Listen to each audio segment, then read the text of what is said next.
Are you an entrepreneur wanting to grow your influence but getting overwhelmed by the details?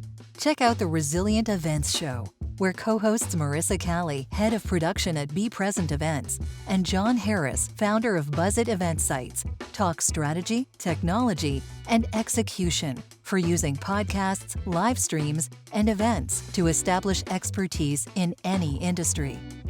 Don't miss Resilient Events, only on 100 TV. Welcome to episode 5, the Resilient Events live show on the 100 TV network. I am John Harris. With me is my magnificent co-host, Marissa Calley.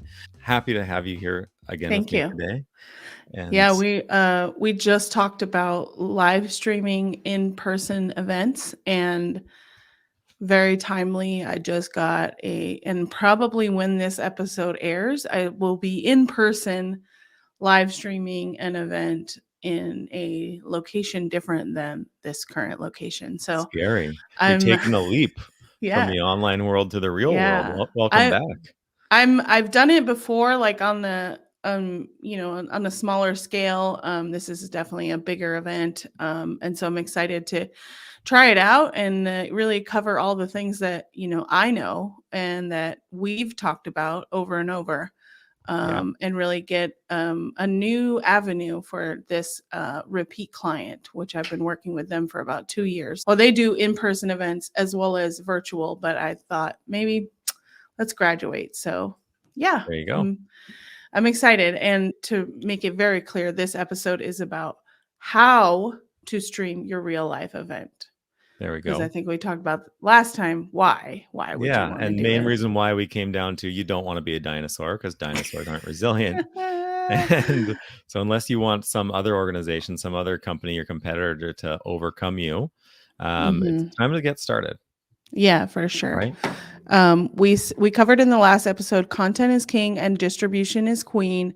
We're going to talk about the very nitty-gritty details of how. Hopefully you'll gain some value here. And, there's really a lot of different ways to do this. So we're going to try to make it very succinct. And if you obviously need more info, you can reach out to myself or John on LinkedIn is probably the best way, or, emails. Or go to rizpod.live. Yeah. Good. Great call to action. rizpod.liv. Cool. So what are we getting into first? What to avoid and how to fix it. Content planning. I think this comes from a lot of marketing background. A lot of people want to stream their events. They start thinking about this is what they want to do, but they don't think about the style and how that content would come across in a live stream. So the main question is, how do you prepare not to lose your online audience? Because you're going to have people in person, but also now you're live streaming. So you have to consider both. So and so you got to have those people top of mind for sure. And it's I'd say it is easy to lose an online audience because an online audience, they are one click away from Netflix or YouTube or whatever else. And so you have a real opportunity as an event planner to win that audience, but you have to keep them once you've won them, right? So number one thing I've seen, being late. So like saying like it's going to start at 7 p.m. and then like people show up and it's 7:25 and nothing's happened. They probably didn't last till 7:25. So key way to make that better is just communicate that with the audience. Like sometimes you're going to be late. We've all worked with events. It's like every event is late. Just to be honest about it so that they know, right? Yeah, and building in some type of contingency plan if there is something wrong. If you are late, can you have like a video on top, or like can you have we'll talk about the way to stylize this, but always thinking about that because you could have speakers late, you could have your AV having issues, you could have just people are late. In-person audience is just not sitting in their damn seats. That happens. Right? And you don't want to start with a fizzle. Start with a bang. Start with a bang. And that's why I tried to make the best intro I've had yet for this show today. So we're just talking about it. I'm going to start our show with a bang, right? Yes. And so it's just, you can start, just know when you're going to start not like aggressively, but just be excited, have energy. And even Mhm. if the in-person audience hasn't got to their seats yet, just be like, whoa, everybody, try to Mhm. get to your seats, please. The show needs to start. And that way it creates some excitement as well for the Right. online audience, especially if you have the room mic'd, they can hear Mhm. that. And that adds to the ambiance, that adds to the engagement, right? Yes, and preparing your MC, or, if you don't have an MC and you were just going to going live, having some type of visual for the virtual audience that, you're gonna start soon, or like there's a placeholder slide or something like that, and building Right. that into your content, not thinking that there's a bunch of people walking around in a room. Like, no, I'm sitting in front of my computer waiting for this to start. Yeah. And I know there was a big issue with a Netflix live special for Love Is Blind was Yeah. going to be live, their finale show, like their reunion show, Yeah. and something was wrong with the feed, I think, Yeah. because everyone on Twitter was blowing up like, "Why am I watching this? Like, it's not going live. What's going on?" And they ended up streaming it late, like 45 minutes, and Wow. then Yeah.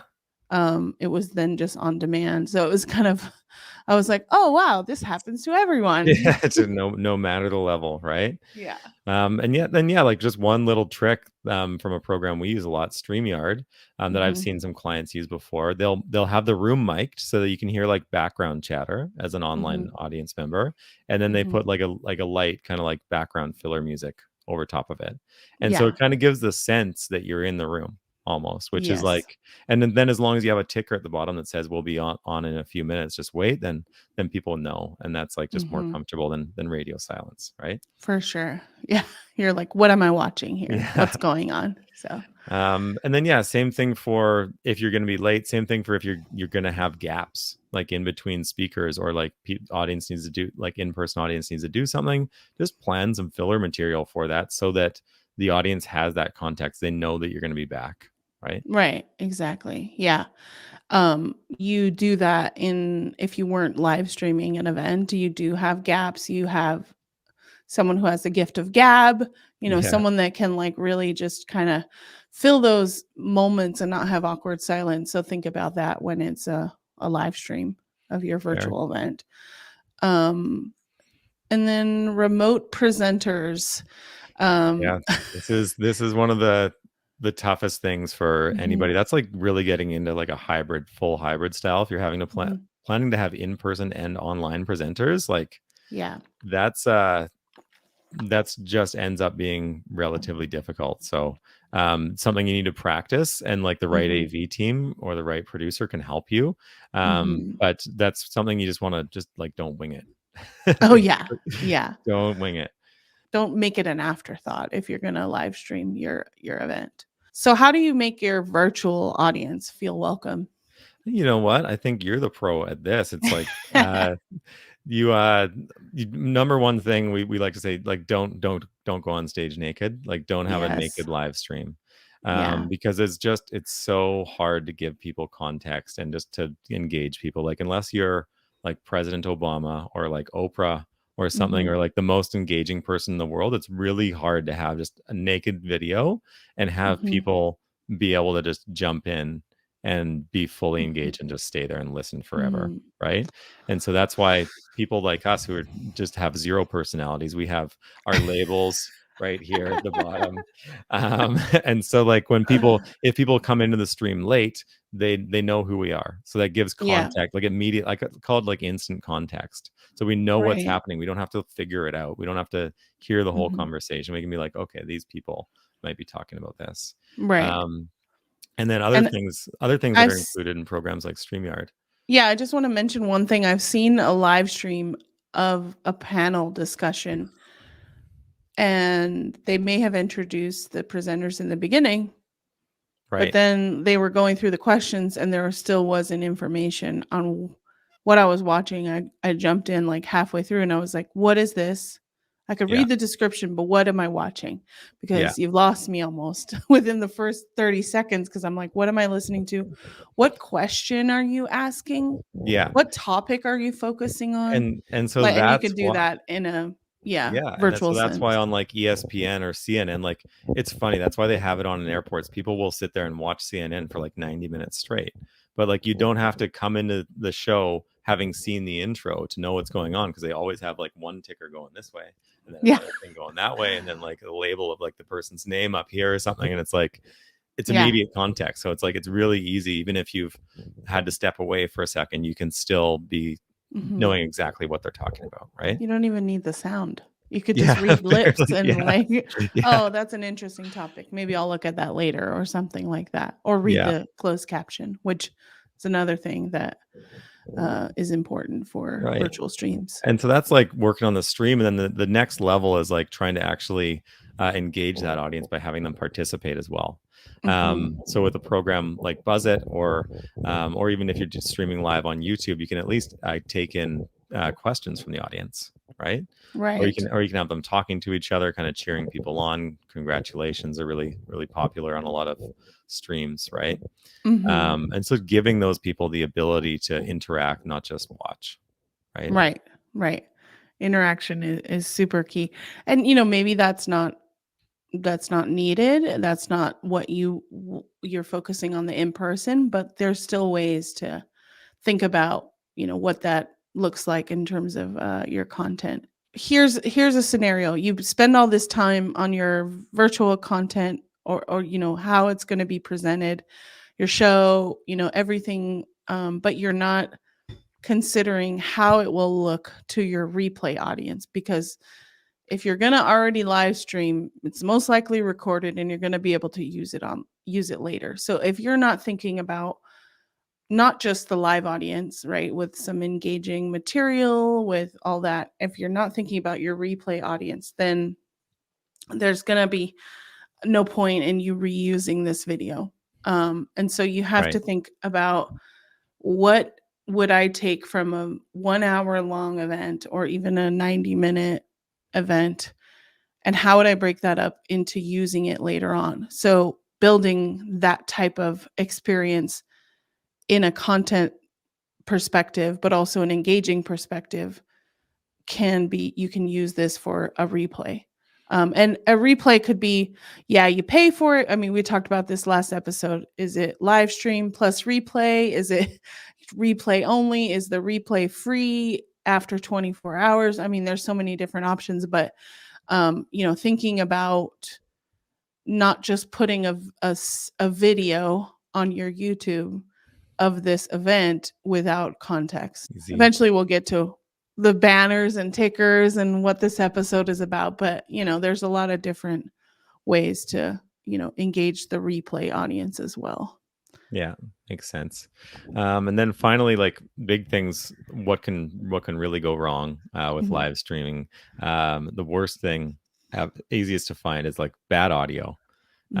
People will handle some poor video quality, but bad audio turns everybody off right away. And so there's like a million ways this could go wrong.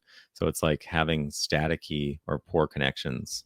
So maybe you're using wireless mics, but like maybe the receiver is too far from the sender, right? Or maybe it's just a piece of junk, right?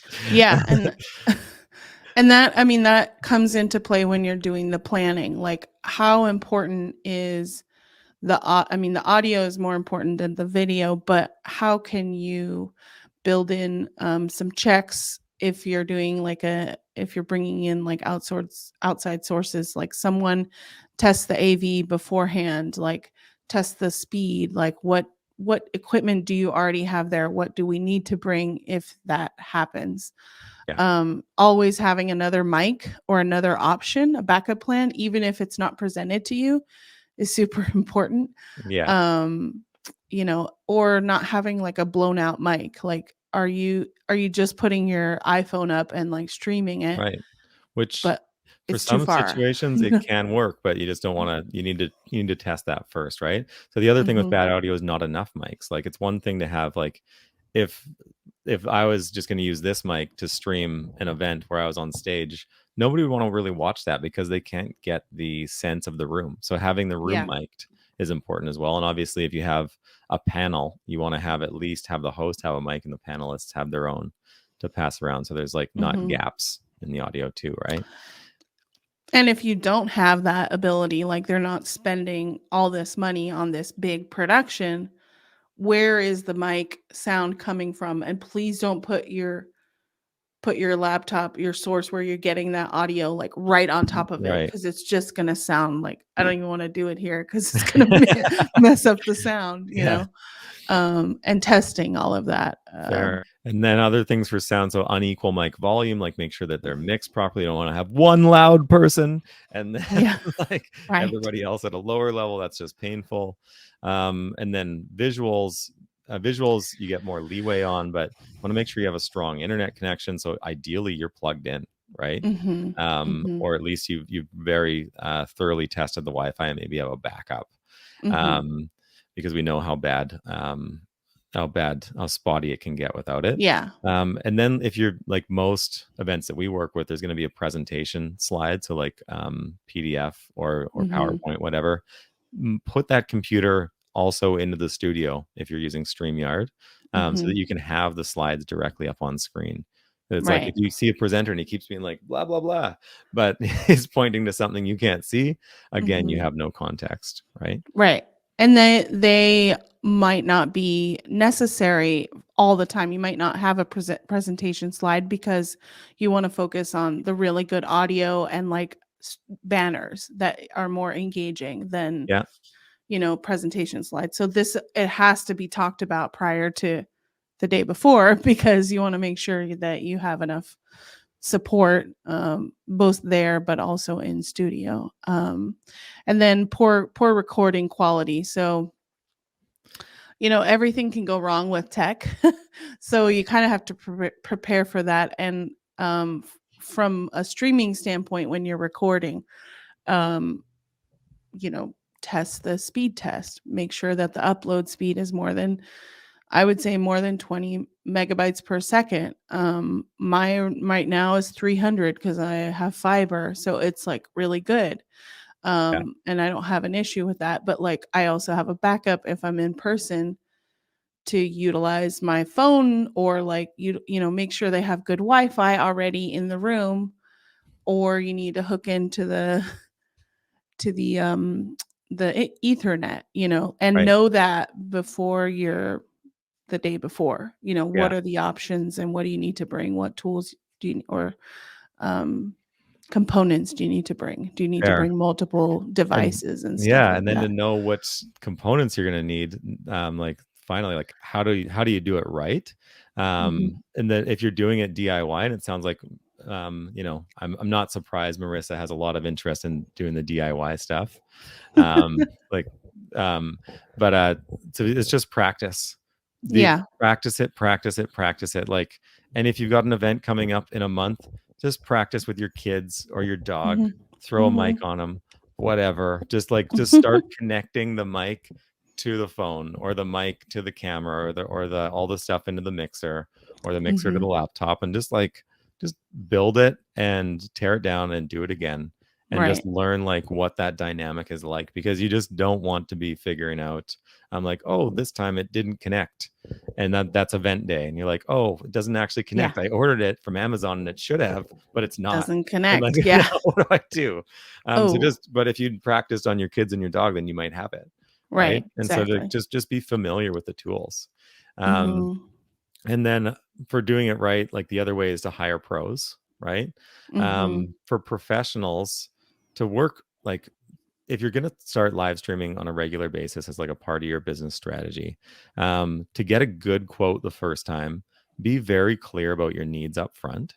Mhm. Have examples of what you're looking for from other events.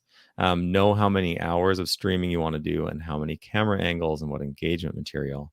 And if you can be that clear, you're going to get a better quote. Because Yeah. every AV pro I talk to, it's like they don't even want to give quotes because people just keep throwing things in at the last minute. Right. So Exactly. that's why they'll all quote you really high when maybe it can be Mhm. a lower priced option. And then once you do find a good AV partner, make them a constant partner, right? Yes. They're Mhm. kind of like dating. It's high context. You don't know a lot going in. Hard to communicate everything you want. When you find someone that's right, stick with them, and then it might get less expensive over time. because Yeah. they know exactly what they're doing, and they can be like, okay, we don't have to go through the whole rigmarole of like learning and like planning for contingencies. So unlike Right. dating, it gets less expensive over time. Right. Exactly. Yeah. And that's very key to almost any relationship in business. You have to, sometimes hire the professionals, but also learn from that and how you can build your network. And my advice is always start small. Don't overcomplicate it, especially if you're like in my position. If I'm the main person that's responsible for this, like don't overcomplicate it with too many options, because if it works right, they're not going to know what it is supposed to, or what it should be with all these other bells and whistles.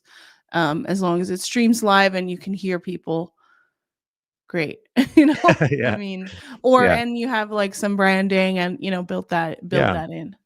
But yeah, I think it's how to do it right. DIY. I'm a very DIY. I'm a mix between DIY and professionals, Yeah. because I can understand all the things, but sometimes the budget doesn't allow for Absolutely. Yeah. $5,000 for an event. Yeah, So, and let's be clear, like you don't have to have a perfect event the first time. Start yeah. small. Mhm. Baby steps, right? Don't be a Mhm. planner, be a doer. And Like us, we're doers. yeah, the value is there. Like as you just said, if you at Mhm. least have decent audio, decent visual, and you have people that would rather not drive the hour and a half round trip, then you're Mhm. creating quality content for them, and that's helping to Mhm. grow your business, right? So don't try to get it perfect the first time. Yes. Yeah. But so Don't how would and you, yeah, how would you start? Like if you were a planner that was like thinking like, when should I start this? Well, I'm gonna practice. Yeah. Thank you for asking me. Yeah, I'm gonna Yeah. practice on some things, but I'm also like being, I also talk about contingency plan and like what happens there. This is the style. I have to be over communicate. Basically, this project that I'm going to be working on is actually transitioning from a full virtual event, like virtual webinar for an hour, to Yeah. like an in-person thing. So there's all these things that they're going to have to think about: in-person event. But like I'm coming in with that extra virtual add-on, right? Yeah. And so, um, you know, I want to be very clear on the expectations of what that stream looks like, what I need from them to even build get the right tools. Cause I have I can put my camera on one of those like GoPro type things. I can do that, or I can have my laptop. Like I can have multiple things. I have different tools, but do we want all that, or do we want to focus on one main feed? So Yeah. asking the right questions ahead of time, and don't just assume they know Yeah. that they're going to answer that they're going to give you the answer you need. Don't just try to sell it like, oh, we have to do this because it's the cool thing to do. Yeah. We have to start streaming. Yeah. Everything starts somewhere. So That's right. Yeah, and so the right reason to start it, we talked about in the last episode. Number one, it's the right thing to do for like accessibility standpoint. If you want to mhm, reach everybody in your community, it's really the only way. Like if you're a planner that has a boss to report to, like for budget, mhm. let them know like if you don't get started, you're going to be the dinosaur, and a competitor is Dinosaur. going to pass you by, and that just it's really just converting a 1 day major expense for an event into like a permanent marketing asset. Right. So it's like, Exactly. how much can we get out of all this work that we're putting Hmm. together? Yeah, and considering that in just the long-term vision, like, okay, how many events are you going to do, and like, are you going to do this every year or every quarter? Can we utilize elements from this marketing asset to promote the next one, to get like create FOMO and stuff? If we're not doing something like that first, how are we ever going to innovate and be resilient Exactly. in this world of events, so Yeah. So final question people probably want to know and don't know: how much is this going to cost me to live uh stream my in-person event? okay, so My normal answer is, when we first start talking about it, is it depends. But I want to be a little more intentional with sharing this information. I look at it from a day rate perspective. If I have to go to your event, whether it's local or not, what am I blocking out my schedule for that time? So that Right. would be, whatever your day rate is. In production, anything could start at like 1,000. They could go up to 5,000. It really just depends on the scale of the event. Yeah. But you can implement some DIY things, like, do you have AV on site? Do you have staff? Totally. And so what I've seen people do like hybrid events for as little as $32. So it was like the cost of that Gorilla Grip, the GoPro thing you mentioned. I would love I had the picture of it ready, but like literally their hybrid setup was a new iPhone on a chair on top of a donut box on top of a Gorilla Grip that was pointed at the stage and the slides. They also had the laptop plugged in, so that didn't cost anything. And they had the mic. The iPhone was actually on top of the speaker for the room. And the quality of it was for $32 for DIY. The quality was up there. Yeah. And the lucky thing with software like StreamYard or the other ones that are not named because we're not using them to record our show, that you can have multiple camera angles and multiple audio devices. You just have to test and practice and make sure that you're not getting any echo or anything like that. And that's up to you as a so I guess that's why planner. You really would hire AV if you're like it. I don't want to test it. I just want to know it's going to work. That's what you're paying for. Is the it's like you're going to a doctor or lawyer, you're paying for that expertise, right? Right. And they might have like internal people that might help as like with extra camera angles or extra computers, extra devices. But those questions you kind of have to know to ask, or when you're working with a professional, know, okay, we have these people in-house that can help, and we just need you to oversee it. And I've worked on projects like that before. It's very extensive staff, and I'm just here to do the one little tech thing. So so it can range. It does depend, but we're talking costs minimum 1,000. I've seen 5,000. I've seen 10,000. It just depends on your like the amount of services that they're providing and what the rate is, and also their expertise, and who they're bringing in. So should we say key takeaways for this episode? Not just be a planner, be a doer, but also be a practicer, especially if you want to be doing DIY. Very good. It's the only way. Mic your dog, mic your kids, stream them, see how that goes. Yeah, I mean, most people have friends in the industry that they, you can. I mean, I'm learning stuff from you because you do a lot of in-person events and you're coaching people on that virtually. So it's and I'm very good at content planning in virtual sense. So there's just a lot of ways. Just ask people, ask around, and if you have to pay people for their time or buy them dinner and a coffee, do that. I'm open for dinner any day of the week. Yeah. Okay. I don't know if you Canadians have Venmo or PayPal. I don't know. It's like I can Venmo you that. Yeah. All right. So, and then how does this make you as a business owner, entrepreneur, aspiring big star? How does that make you more resilient to live stream your event? Right. Well, you're not going to be a dinosaur, and you're going to be just turning your one day amazing thing into something that can pay for years. Right. Yeah.